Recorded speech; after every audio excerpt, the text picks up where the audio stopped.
I have a couple of E2s that are finally finished, or finished enough anyway. As was the case with CTMC, they're also getting a release video. These are CFCS and CGC. This video is all about the HUD chip, CFCS. This is what the HUD looks like with everything turned on.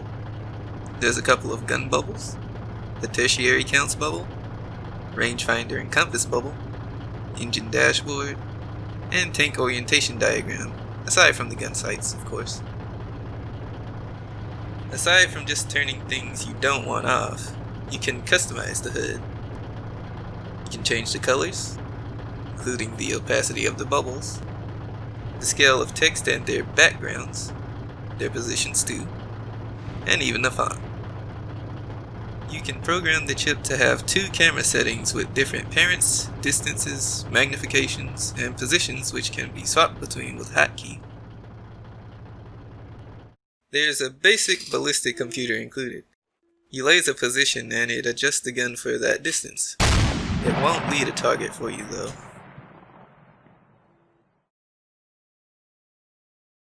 Alright, so to use the two you will need a pod controller, cam controller, and EGP. Now for the cam controller, these are the settings you need to use with the chip. Coordinates local to parent, client side movement, and the rest of these not so much. The drop layer, drop parent, and the smooth speed aren't necessarily important, just the first 2. And the rest of these unchecked. Another note about the cam controller is that make sure you wire filter entities to filter entities on the heads-up display, and also activate it to activate it on the pod controller. Now from the chip itself, go ahead and wire the pod, cam, and EGP.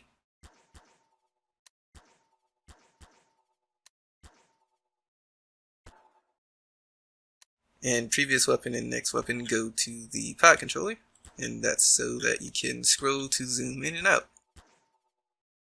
Also, I'm gonna wire lays to mouse too. I'm gonna go ahead and wire my main gun and secondary, my hull base, and turret base. Also, if you don't have any one of these, you don't have to worry about wiring them up. But because I have all of these, all 4 of these, I'm just gonna go ahead and wire those.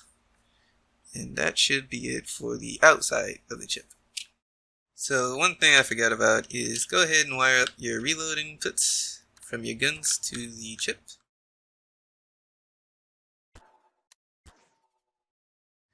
And reload on the main gun is going to be kind of interesting because if you want to do forced loading, depending on what version of ACF you have, on ACF 3 reload would just go to reload. But if you want to do forced loading in ACF 2, you wouldn't wire reload, you just wire unload to reload. Now unfortunately doing that you won't be able to, if you had an autoloader, reload the autoloader, like just reload the clip. So just keep that in mind. Alright, so now that we're inside the E2, I want to go ahead and set up the camera first, and we'll actually be back to this, which is the alignment. We're just going to scroll down here until we get to these 2 stacks of things.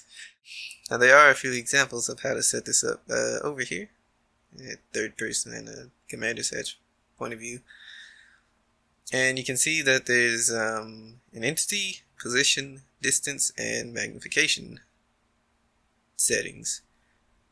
Now notice that this first one has a little index of 1 for the entity, position, distance, and mag, and the second has an index of 2 for all of the variables.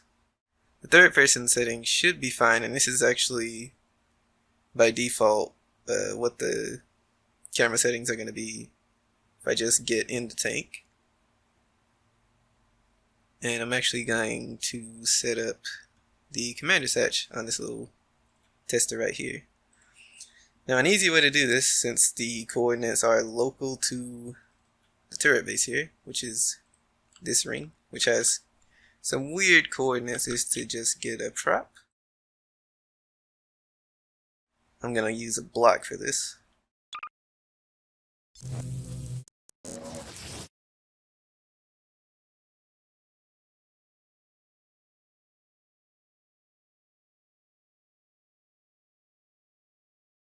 I'm going to go to precision alignment, point coordinate center,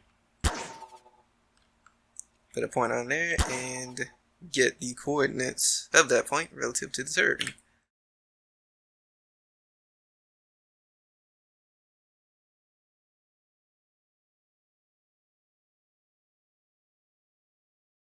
And after that I can just hit copy, go back into the E2,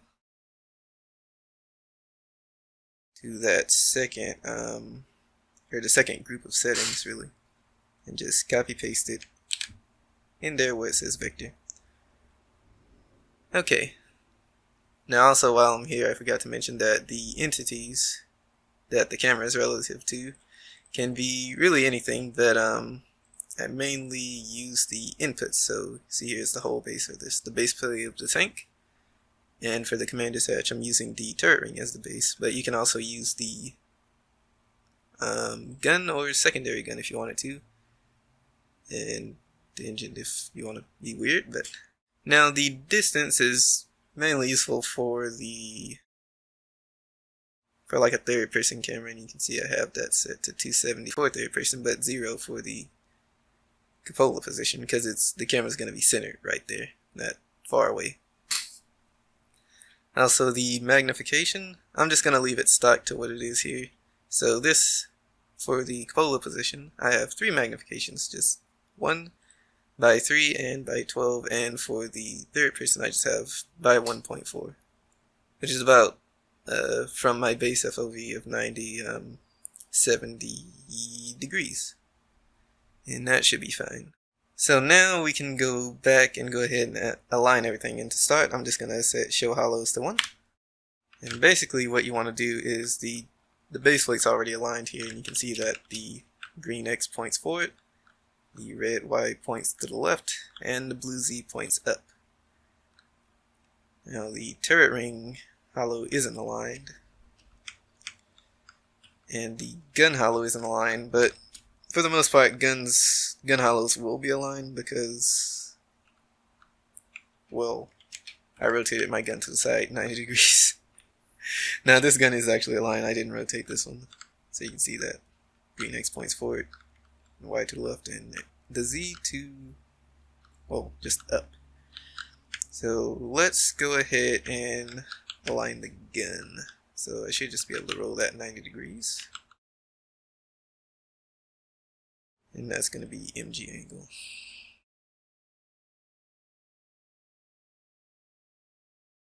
No, it's the wrong way.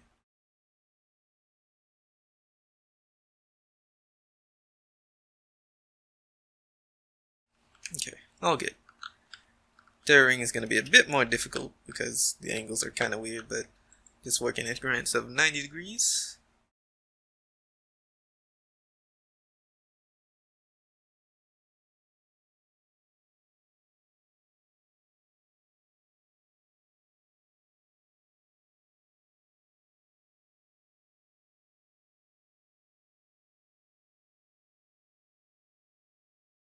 Since the axes are a bit wonky for a ring. There we go, and that's all aligned. Alright, now that everything's aligned, let's actually check to see if it works. I'm going to check the camera first. So when I get in, I'm scrolling and I can't zoom, and this is actually just a third person camera position. So that's working fine. Also, that cupola position works fine, using the block as the position, and if I scroll up, you can see I snap to the higher magnifications, and that's the maximum magnification right there. I can zoom in and out, which is nice. Another thing is that the gun sights aren't rendering, and to fix that, because that's kind of a weird issue with the EGP, I think. Just get back in the chair, and now we can see the gun sights and actually I'll be able to aim this so you can see that both these sights do move around.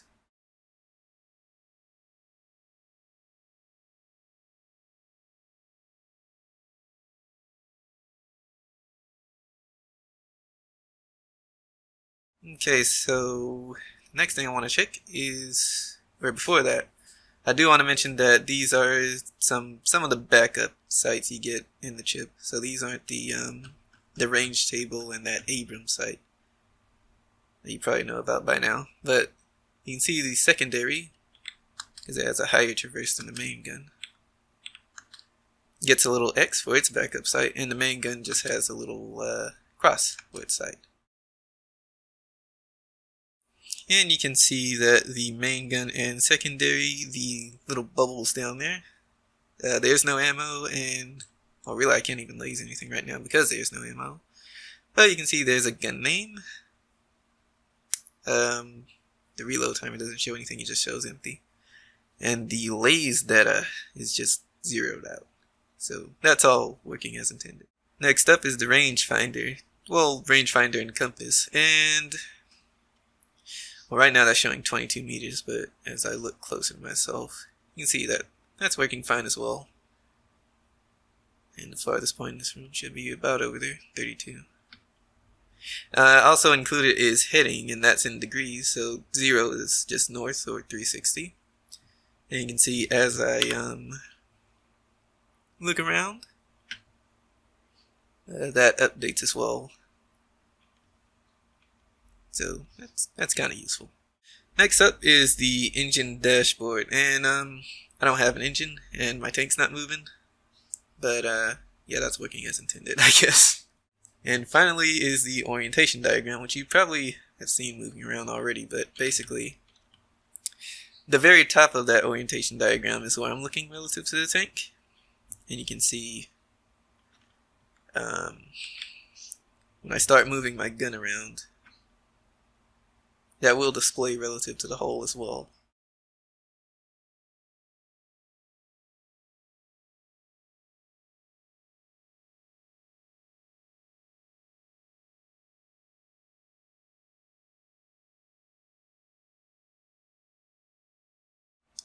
So that's about all to check for when first setting the HUD up. So yeah, we're all good. Alright, so one last thing before we move on. I went ahead and added ammo to my main gun and also to my secondary. And basically I just linked those and wired the load or active, depending on which ACF version you have, just to something with 1 on it, so it's just always loading. But now when I get in the chair, but anyway, you can see that now there's a little, well, the main gun sight has changed a little bit. And basically this is one of the things about the range table, which is what I set the default sights to both of these for. But as you zoom in, you can see that the range table appears more, just so it's not cluttered, and you can actually see the numbers as well. So that's very nice. But now, well, you can see the sight. And so both of the more advanced sights won't actually render at the same time to kind of keep clutter down. And what you can actually do is just type sight in chat, and that'll switch between which sight gets fully rendered. So now you can see my secondary sight is active. Let's go ahead and switch back to the main sight. Now I wired lays to right click, but once I right click, you can barely see it, but if I zoom in you'll be able to see it better. You can see a red X appear in the main gun sight, and that's where basically the solution is for basically shooting at this particular range. But I'm in that tiny room and I really don't need to laser anything.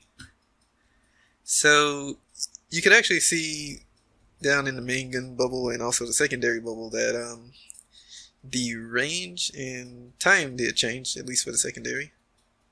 So, and the ranges are different because the lasing is done from the muzzle points of the different guns, and you can see my secondary is a bit further back than from my main gun.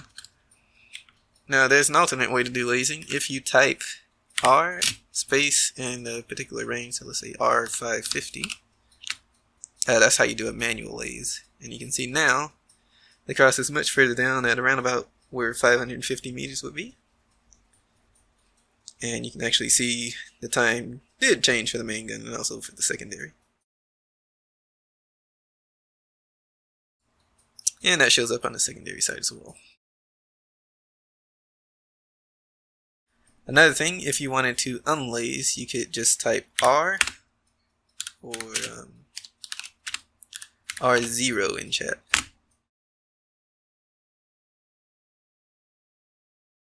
R0. There we go. Now for the extra stuff. You can change all of the colors in the chip. Individually, these will be all of the variables that end in col, C-O-L. But if you want to change them in batches, you can alter the 3 color group presets. There are no presets for positions. To change the position of any of the bubbles, look for the relevant variables ending in pols, POS. It is possible to change the scale of both the text and the bubbles through text size and BG scale. Changing text size will automatically scale the bubble size, but changing BG scale won't change the text size. You can also change the font, which can be kinda fun.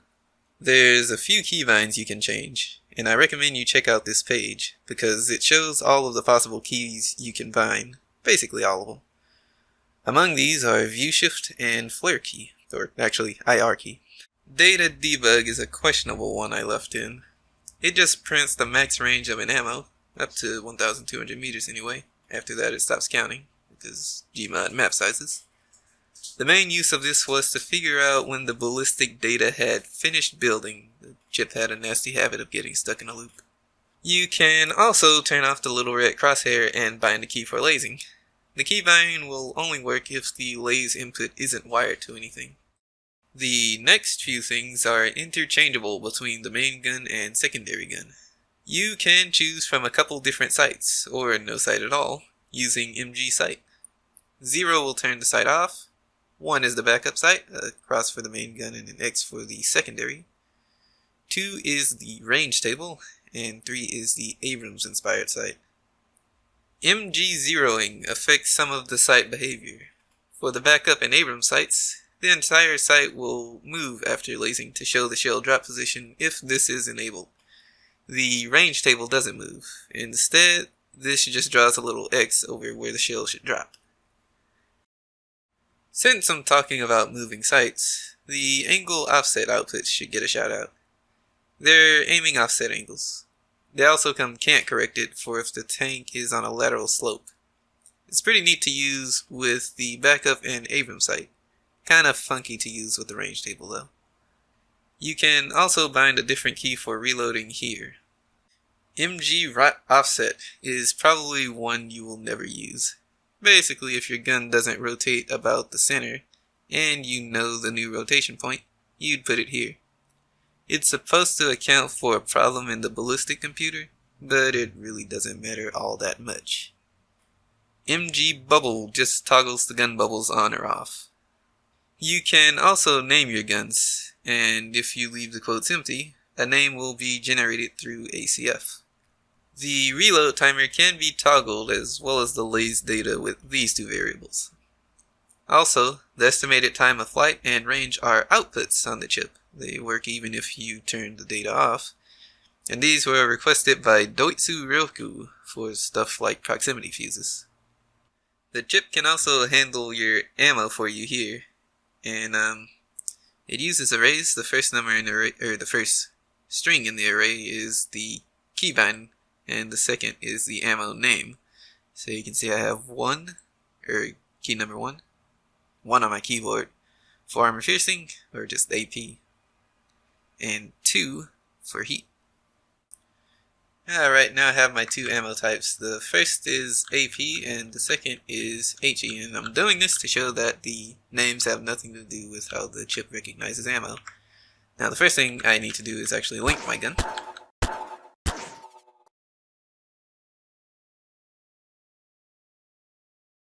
I'm going to wire active or load because I'm on ACF3 from the first ammo crate to MA1, and this is how the chip knows, or basically recognizes the ammo.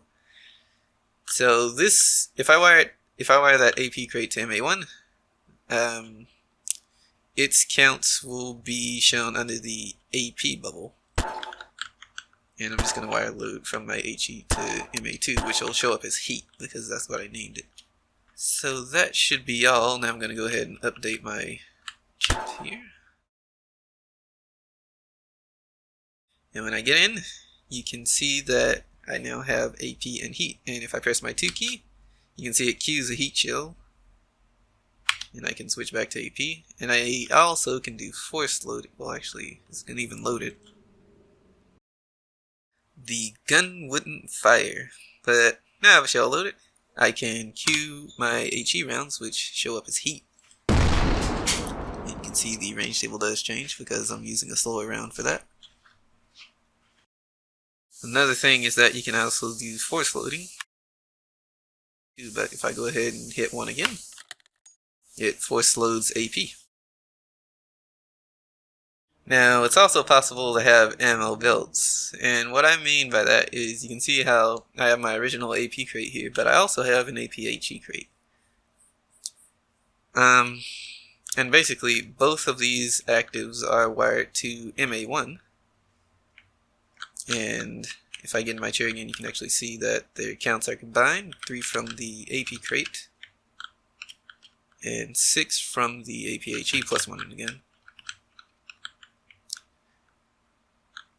And that's probably more useful for autocannons actually, but one thing about this is if you're going to do this, I wouldn't vary the muzzle velocity too much because the ballistic data is only gathered from the first ammo type the chip sees, so AP in this case.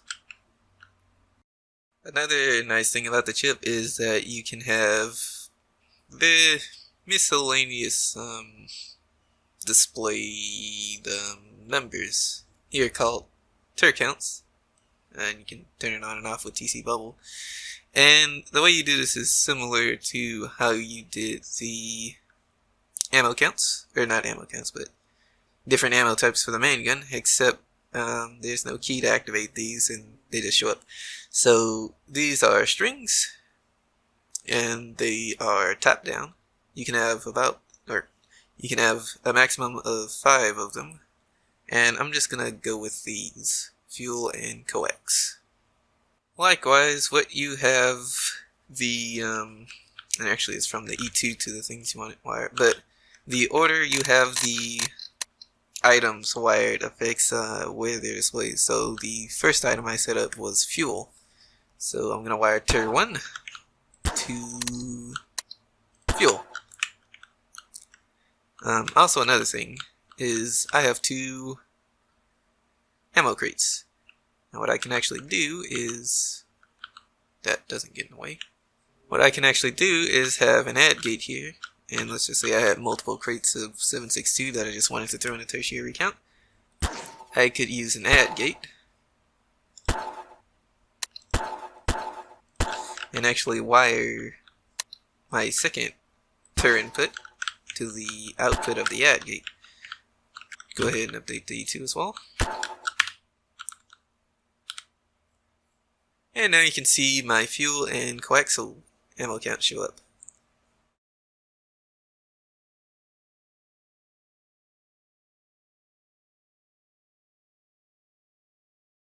There's nothing to alter the behavior of the compass and rangefinder. They can only be toggled. Likewise, you can toggle the orientation diagram in parts. It can all be turned off, or you can just remove the turret. The engine bubble, as with everything else, can be toggled. If you don't have speed wired to anything, the chip will measure it from the base plate.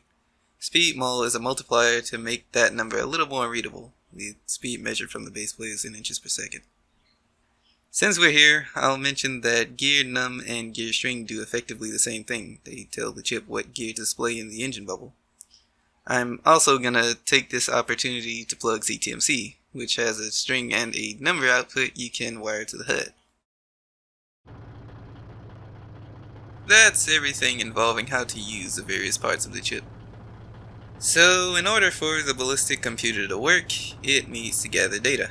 One thing I've noticed in testing is that if you have wired ammo, refresh the chip and get in the chair really quickly, It is possible to tick quota the chip, albeit I've only managed to do it once. Basically, the chip is trying to draw all of the EGP elements and gather ammo data at the same time. It shouldn't be a problem, but if you run into this, just wait a second after you update your chip before hopping into tier, or just wait till data debug prints something. The accuracy of the computer also goes down the drain with really slow projectiles, notably around about 100 meters a second or less. The computer assumes the tank is always firing at something on the same level, which is fine for most tank stuff. This might be a problem if something is far away, mostly above or below you. The range table can be misleading at times depending on the circumstance. I think it's parallax. Finally, last I checked anyway, smoothbores don't really work with the computer, and missiles or rockets are certainly not supposed to work. I gave up on the reload timer when I realized that ACF2 and ACF3 handled the timing differently. If you're waiting for the next shell to load after firing, it's fine. If you're force loading, depending on what version of ACF you have, or for anything with a clip when it has to reload the entire clip, again depending on which ACF you have, it might be slightly off or just display loading. A lot of stuff can be toggled, but with everything enabled on real builders, the chip seems to hang around 180 CPU usage under normal operation, i.e. not when you get in the chair or it has to get data for a new ammo type. With the help of friends, I did bug test the chip. Toward the end, I did rush a few things because I wanted to get this thing out the door. If you find any bugs or something's just not working properly, do let me know.